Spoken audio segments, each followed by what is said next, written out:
नमस्कार, बुलेटिन में स्वागत है आपका और मैं हूं आपके साथ जागृति खंतवाल। बुलेटिन की शुरुआत करेंगे बड़ी खबर के साथ। अलीगढ़ हाथरस दौरे पर सीएम योगी आदित्यनाथ, ये बड़ी खबर आपको बता रही, जहां अलीगढ़ को देंगे बड़ी सौगात। साथ ही आपको बता दें कि सीएम योगी आदित्यनाथ अनुसूचित जाति सम्मेलन में भी शिरकत करेंगे, जहां वो 204 परियोजनाओं का शिलान्यास करेंगे। इसके अलावा आपको बता दें कि 489 करोड़ की परियोजनाओं का शिलान्यास भी करेंगे। वहीं हाथरस में जनसभा को संबोधित करेंगे सीएम। इसके अलावा नारी शक्ति बंधन कार्यक्रम में भी सीएम योगी आदित्यनाथ शिरकत करेंगे। इसके बाद वो सीधा शाम 5 बजे दिल्ली पहुंचेंगे, जहां उत्तर प्रदेश सदन त्रिवेणी पहुंचेंगे सीएम योगी और कल पीएम मोदी के कार्यक्रम में वो शिरकत करेंगे। ये बड़ी खबर, बड़ी जानकारी आपको बता रही, जहां सीएम योगी आदित्यनाथ अब लगातार कई कार्यक्रमों में भाग लेंगे, जहां अलीगढ़ और हाथरस दौरे पर वो पहुंचेंगे। तो साथ ही आपको बता दें कि अलीगढ़ को वो कई बड़ी सौगात भी देंगे। अनुसूचित जाति सम्मेलन में भी शिरकत करेंगे सीएम। वैसी खबर पर ज्यादा जानकारी के साथ हमारे सहयोगी अनूप कुमार सिंह हमारे साथ जुड़ गए। अनूप, सबसे पहले आपसे जानना चाहेंगे, सीएम योगी आदित्यनाथ आज अलीगढ़ और हाथरस दौरे पर रहने वाले हैं। फिलहाल क्या कुछ जानकारी मिल रही है, किस वक्त उनके पहुंचने की संभावना है? देखिए, उत्तर प्रदेश में भारतीय जनता पार्टी संगठन की तरफ से चाहे महिला मोर्चा के सम्मेलन की बात करें या फिर अनुसूचित जाति सम्मेलन की बात करें, बीजेपी के 6 क्षेत्र में अलग अलग दिन प्रस्तावित हैं। आज अलीगढ़ में एससी अनुसूचित जाति मोर्चे का वहां पर सम्मेलन किया गया है, जिसमें मुख्यमंत्री योगी आदित्यनाथ वहां पर पहुंचेंगे, संबोधन देंगे। 204 परियोजना 489 करोड़ रुपए की हैं, उनका लोकार्पण शिलान्यास भी मुख्यमंत्री योगी आदित्यनाथ करेंगे। यानी कहा जा सकता है आज अलीगढ़ के लिए खास दिन है, क्योंकि वहां तमाम जो परियोजनाओं का शिलान्यास लोकार्पण के बाद जब अनुसूचित जाति मोर्चा का जब सम्मेलन है उसमें जब पहुंचेंगे तो उनका संबोधन होगा। और उत्तर प्रदेश में जो अनुसूचित जाति के लिए सरकार ने काम किए हैं, वो चाहे केंद्र सरकार की रही हो या फिर राज्य सरकार की रही हो, उन तक पहुंचाएंगे। उस संबोधन में उनके बारे में उन तक बात करेंगे।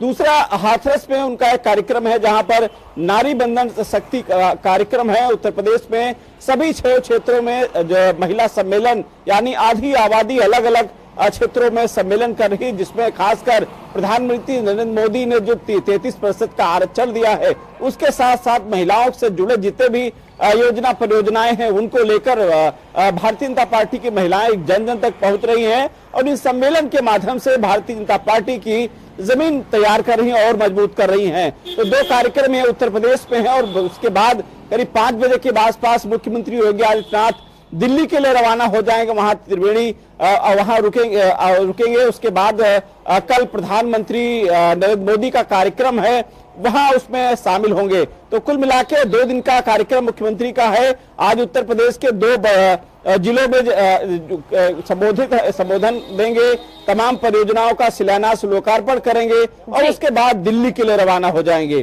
बिल्कुल अनूप, यानी कि कुल मिलाकर के जो उनका शेड्यूल है वो कुल मिलाकर के अब लगातार जनसभा और बैठकें और लगातार उसके बाद वो दिल्ली पहुंचेंगे कार्यक्रम में शिरकत करने के लिए।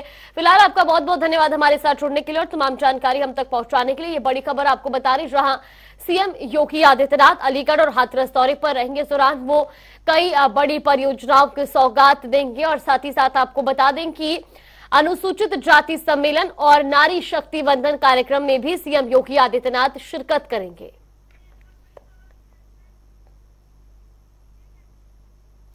तो शाहजहांपुर से बड़ी खबर आपको बता दें, जहां सपा राष्ट्रीय अध्यक्ष अखिलेश यादव आज शाहजहांपुर दौरे पर रहेंगे, जहां वो 19 और 20 अक्टूबर को प्रशिक्षण शिविर में शामिल होंगे। तो बूथ स्तर पर 4000 पदाधिकारी प्रशिक्षण के लिए बुलाए गए हैं। साथ ही आपको बता दें कि पूर्व एमएलसी जयेश प्रसाद के आवास पर यह कार्यक्रम आयोजित होगा। ये बड़ी खबर, बड़ी जानकारी आपको दे रहे, जहां 19 और 20 अक्टूबर को प्रशिक्षण शिविर कार्यक्रम में शामिल होंगे अखिलेश यादव। ये शाहजहांपुर में कार्यक्रम आयोजित किया गया है, जहां आपको बता दें कि लगभग 4000 से ज्यादा पदाधिकारी इस प्रशिक्षण शिविर में शामिल होंगे।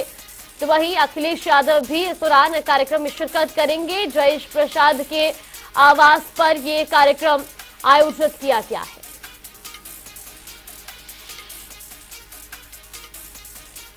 तो 19 और 20 अक्टूबर को सपा का 2 दिवसीय प्रशिक्षण शिविर शाहजहांपुर में आयोजित किया जा रहा है, जहां 4000 पदाधिकारी इस प्रशिक्षण शिविर में शामिल होंगे। वो इसी खबर पर ज्यादा जानकारी के साथ हमारे सहयोगी तौकीर किदवई हमारे साथ जुड़े। तौकीर, सबसे पहले आपसे जानना चाहेंगे, 2 दिवसीय प्रशिक्षण शिविर ये रहने वाला है, इस दौरान अखिलेश यादव वहां शिरकत करेंगे। फिलहाल क्या कुछ अपडेट मिल रही है और अखिलेश यादव के अलावा और कौन कौन बड़े चेहरे इस दौरान देखने को मिलेंगे? देखिए, शाहजहांपुर जो है वो गढ़ कहलाता है वित्त मंत्री सुरेश खन्ना का। आज वहां पर सभा प्रमुख पहुंचेंगे। उसके अलावा 19 और 20 अक्टूबर को यहाँ पर बूथ स्तर का एक कार्यक्रम होना है और इस तरह के शिविर लगातार समाजवादी पार्टी की तरफ से लगाए जा रहे हैं। सीतापुर, लखीमपुर और फिर उसके बाद प्रतापगढ़, कई ऐसे जिले हैं जहाँ पर इस तरह का कार्यक्रम किया गया था और जो कार्यकर्ता है उनको बूथ स्तर पर मजबूती के लिए प्रशिक्षण दिया जाता है और अखिलेश यादव जीत का मंत्र भी देते हैं। हमारा ये भी जा रहा है कि ये कार्यक्रम जो बूथ स्तर का कार्यक्रम है, जिसमें शिवपाल सिंह यादव और अखिलेश यादव जैसे बड़े कई दिग्गज नेता है समाजवादी पार्टी के, वो सभी इस कार्यक्रम में शामिल होते हैं और कार्यकर्ताओं में जोश भरने का पूरा प्रयास होता है। इसी तरह का कार्यक्रम 19 और 20 अक्टूबर को शाहजहांपुर में भी होगा, जहां पर जयेश प्रसाद जो एमएलसी है वहां के, उनके आवास पर इस तरह का कार्यक्रम होगा और बड़े स्तर पर कार्यक्रम रखा जाता है। पूरे जिले के जो कार्यकर्ता है, जो नेता है, उनको इस कार्यक्रम में शामिल करके कैसे बूथ स्तर पर मजबूती की जाए, कैसे ऐसे मुद्दे हैं जो जनता को पहुंचाए जाए, कई तरह की चर्चाएं होती हैं। अखिलेश यादव इस पूरे कार्यक्रम का अध्यक्षता करते हैं और शिवपाल सिंह यादव का खासकर इसका बयान बहुत मासूम लगता है। फिलहाल ये 19 और 20 में जो कार्यक्रम है, इसके बाद कई और जिले भी ऐसे हैं जहाँ पर लगातार इस तरह का कार्यक्रम देखने को मिलता रहेगा। बिल्कुल तौकीर, और देखिए कुल मिलाकर के अब जो सपा है वो लगातार कार्यकर्ता और पदाधिकारियों को बूथ स्तर पर भी मजबूत करने में लगी हुई है। यानी कि कुल मिलाकर के जो चुनाव है उनको लेकर के अब सपा हर एक कार्यकर्ता और पदाधिकारी को मजबूत करने में जुटी हुई है। देखिए, अखिलेश यादव ने एक नारा दिया है पीडीए और पीडीए के तहत ही और ज्यादा फोकस उनका रहता है पिछड़ा, दलित और अल्पसंख्यक। ये 3 ऐसे वर्ग हैं जिसको लेकर अखिलेश साधने की कोशिश में जुटे रहते हैं। लगातार वो इस पीडीए को लेकर अपने बयानों में भी चर्चा करते हैं और जो शिविर है उसमें भी इस बात पर फोकस किया जाता है कि कैसे 3 वर्गों को अपने साथ जोड़ा जाए, पार्टी को मजबूती कैसे मिलेगी। और खासकर जो अपने बयानों में कई ऐसे नेता है जो समाजवादी पार्टी के, वो इस बात भी कह रहे हैं कि समाजवादी पार्टी पूरे 80 सीटों पर चुनाव लड़ेगी। यानी कि गठबंधन के जो खाता तैयार हुआ है उसमें अखिलेश यादव भी फिट नहीं हो रहे और अपने आप को फिट मान भी नहीं रहे। चाहे कांग्रेस के प्रदेश अध्यक्ष हो अजय राय, वो भी इस बात को लगातार कहते हैं कि वो 80 सीटों पर चुनाव की तैयारी कर रहे हैं। तो अब देखना होगा कि ये गठबंधन कितनी दूरी तय कर पाएगा साथ में। और जहां पर अखिलेश यादव की बात की जाए तो वो बूथ स्तर पर सभी उन जिलों पर भी मेहनत करते नजर आ रहे हैं जो कभी कांग्रेस का गढ़ रहा था। यानी कि अभी पूरी तरह से खाका तैयार नहीं हो पाया है कि कांग्रेस, समाजवादी पार्टी, ये जो पीडीए के जो दल है इंडिया गठबंधन के, वो सब एक साथ नजर आएंगे। अखिलेश यादव ने रायबरेली और जो गढ़ कहलाते हैं नदी, वहां पर भी जनसंपर्क बढ़ाया हुआ है। फिलहाल अभी देखना होगा कि इस शिविरों का नतीजा क्या निकलेगा और जो कार्यकर्ता है उनके अंदर किस तरह का जोश अखिलेश यादव भरेंगे। बिल्कुल तौकीर, बहुत बहुत धन्यवाद आपका हमारे साथ जुड़ने के लिए और तमाम जानकारी हम तक पहुंचाने के लिए। बड़ी खबर आपको बता रही शाहजहांपुर से, जहां अखिलेश यादव शाहजहांपुर दौरे पर रहेंगे। 19 और 20 अक्टूबर को वो प्रशिक्षण शिविर में भी शामिल होंगे।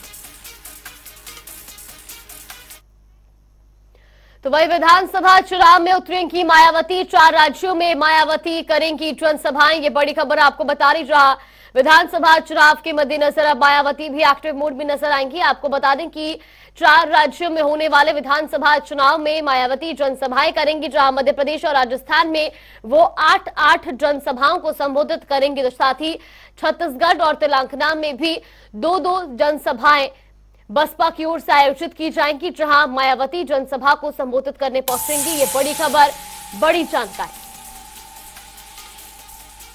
विधानसभा चुनाव में उतरेंगी मायावती, ये बड़ी खबर आपको बता रही। जहां 4 राज्यों में होने वाले विधानसभा चुनाव को लेकर अब बसपा ने भी अपना शेड्यूल जारी किया है। मध्य प्रदेश और राजस्थान में 8 जनसभाओं को संबोधित करेंगी मायावती। तो साथ ही आपको बता दें कि छत्तीसगढ़ और तेलंगाना में भी वो जनसभा करेंगी, जहां छत्तीसगढ़ में 2 तो तेलंगाना में भी 2 जनसभा बसपा की ओर से की जाएंगी।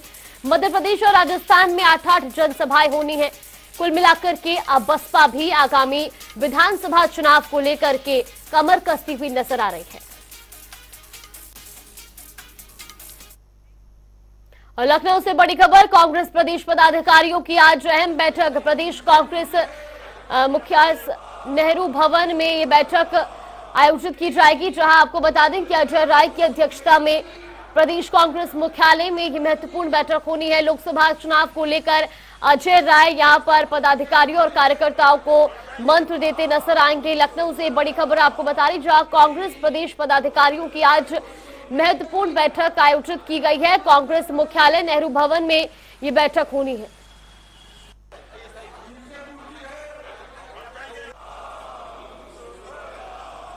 तो वही इस खबर पर ज्यादा जानकारी के साथ हमारे सहयोगी टीएन मिश्रा हमारे साथ जुड़े। टीएन, सबसे पहले आपसे जानना चाहेंगे, आज कांग्रेस प्रदेश पदाधिकारियों की महत्वपूर्ण बैठक होने जा रही है, फिलहाल क्या कुछ जानकारी मिल रही है और आज इस बैठक में क्या कुछ खास रहने वाला है? देखिए जागृति, जब से अजय राय कांग्रेस अध्यक्ष बने हैं तो थोड़ी सी यूपी में कांग्रेस कार्यकर्ताओं में और कांग्रेस नेताओं में ऊर्जा बढ़ गई है। लगातार वो चुनाव की तैयारियां कर रहे हैं और अभी तक मंडल वाइज 18 मंडलों उन्होंने बैठकें अलग अलग की थी और वहां लोगों को अपने कांग्रेस की नीतियों से आगे चुनाव की कैसे रणनीति तैयार की जाए इस पर उन्होंने कन्विंस किया था लोगों को। लेकिन अब जो है अब सभी 18 मंडलों के पदाधिकारियों को और आज प्रदेश स्तरीय बैठक नेहरू भवन कांग्रेस कार्यालय में बुलाई है और उसमें प्रदेश भर के जो नेता है पदाधिकारी हैं उनके साथ बैठक करेंगे और लोकसभा चुनाव के लिए क्या रणनीति होगी वो तय करेंगे। क्योंकि अजय राय लगातार कह रहे हैं कि अगर गठबंधन जो है उनका इंडिया गठबंधन जो है समुचित रूप से अगर काम नहीं करेगा तो प्रदेश की सभी 80 सीटों में चुनाव लड़ेंगे और सभी 80 सीटों में तैयारियां भी शुरू कर दी है। संभावित प्रत्याशियों में बात की जा रही है, जो पूर्व विधायक का चुनाव लड़ चुके हैं उनसे जो है बुलाया गया है, जो पूर्व सांसद का चुनाव लड़ चुके हैं सांसद हार चुके हैं उनको भी बुलाया गया है। तो मतलब इससे क्या होगा, जो अगर कांग्रेस की ये रणनीति सफल रहती है तो कांग्रेस अच्छा प्रदर्शन करने की उम्मीद रख रही है। और कल भी अजय राय ने कन्या भोज के बाद जो बातचीत की पत्रकारों से कहा कि जो है हमारी तैयारी पूरी है और हम इस बार पूरे दमखम से चुनाव लड़ेंगे और पूरी भाजपा को हम टक्कर देंगे। जी जागृति। जी बिल्कुल टीएन, यानी कि जिस तरीके से अब लगातार बैठक और लगातार वो पदाधिकारियों से भी कहीं ना कहीं मुखातिब होते नजर आ रहे हैं, ऐसे में अब प्रदेश में चुनाव को लेकर कांग्रेस बिल्कुल एक्टिव मोड में नजर आ रही है, सक्रिय हो गई है सभी 80 सीटों पर।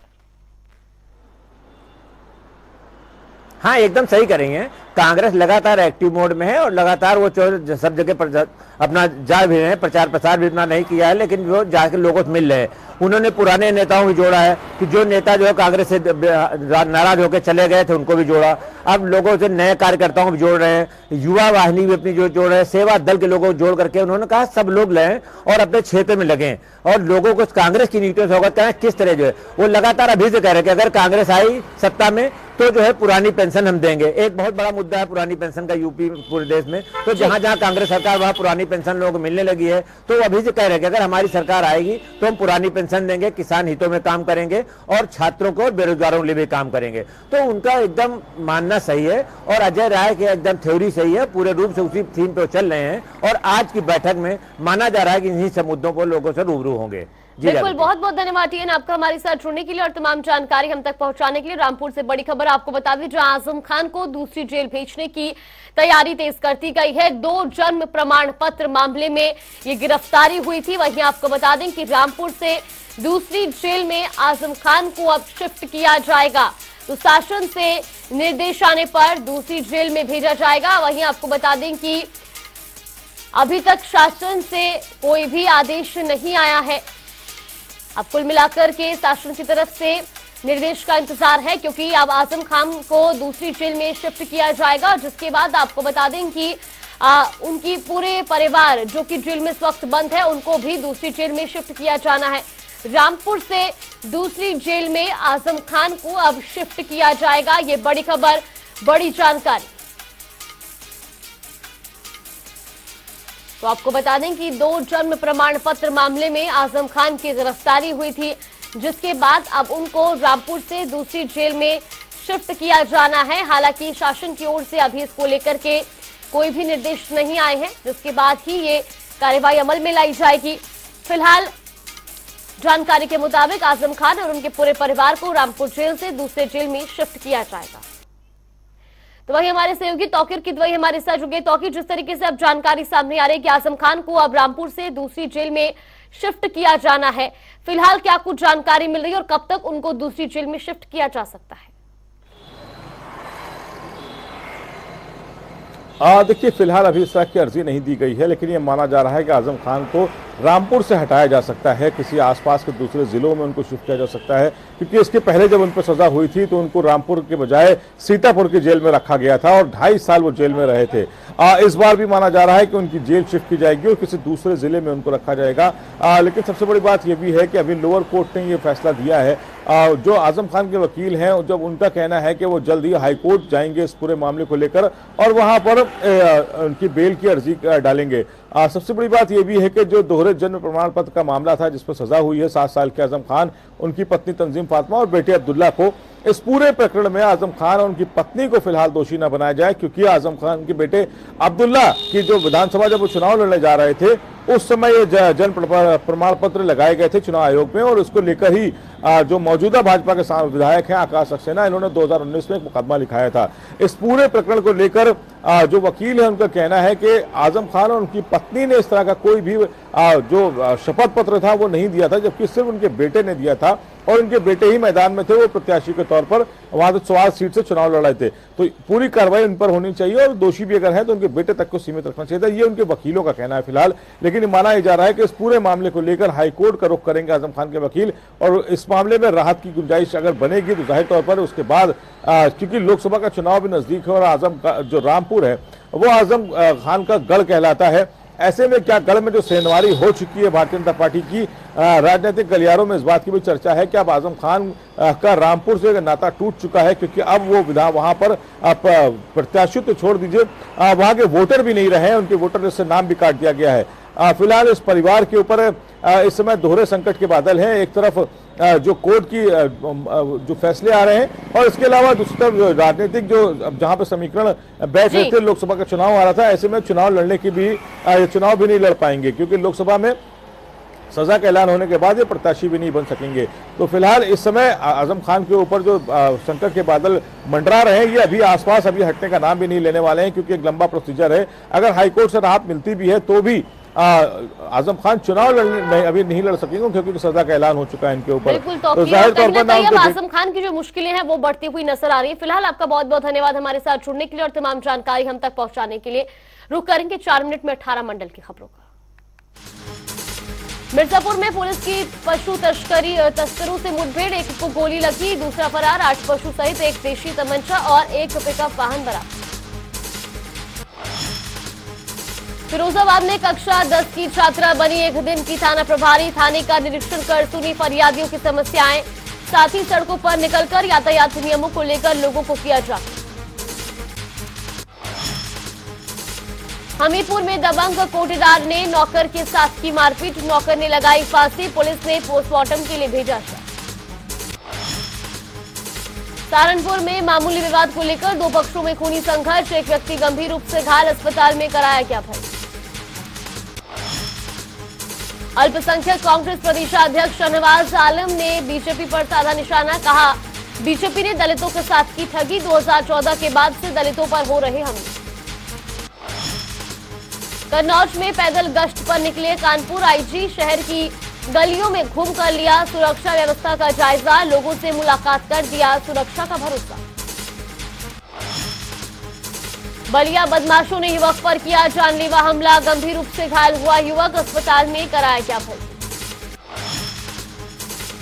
कानपुर देहात में प्रेम प्रसंग और प्रॉपर्टी के लालच में हुआ डबल मर्डर, इलाके में फैली सनसनी, पुलिस ने शवों का कराया पोस्टमार्टम। फतेहपुर के कारागार में मुस्लिम महिला और पुरुष कैदियों ने भी रखा शारदीय नवरात्र का व्रत, जेल प्रशासन ने कराई व्रत के लिए पूरी व्यवस्था, देखने को मिली अनूठी मिसाल। इटावा में मंदिर पर पिकअप के पूजन के दौरान हुआ हादसा, एक शख्स की मौत, महिला घायल। आगरा में रिश्वत कांड में एमडी अमित किशोर की बड़ी कार्रवाई, अधिकारियों के साथ कांस्टेबल पर किया मुकदमा दर्ज, किसान से मांगी थी रिश्वत। अयोध्या के हनुमानगढ़ी पर हत्या से सनसनी, नागा साधु की गला दबाकर की गई हत्या, मामले की जांच में जुटी पुलिस। झांसी में बीजेपी विधायक के बेटे को गुंडागर्दी, थाने में दिखाई दबंगई, वीडियो हुआ वायरल। फर्रुखाबाद में करणी सेना के क्षेत्रीय क्षत्रिय सम्राट मिहिर भोज प्रतिहार की मनाई जयंती। कार्यक्रम के दौरान जिला महासचिव प्रदीप सिंह राठौर का बड़ा बयान, विदेशी ताकतें समाज के इतिहास को मिटाने का कर रही प्रयास। फतेहपुर में डिवाइडर से टकराई अनियंत्रित बाइक सवार 4 लोग गंभीर रूप से घायलों को अस्पताल में कराया गया था। फर्रुखाबाद में डेंगू के मिले 32 नए मरीज, स्वास्थ्य विभाग में मचा हड़कंप, अस्पतालों में चल रहा इलाज। सहारनपुर में दिखा तेज रफ्तार का कहर, सड़क हादसे में बचे एसडीएम, बस से टकराई थी कार।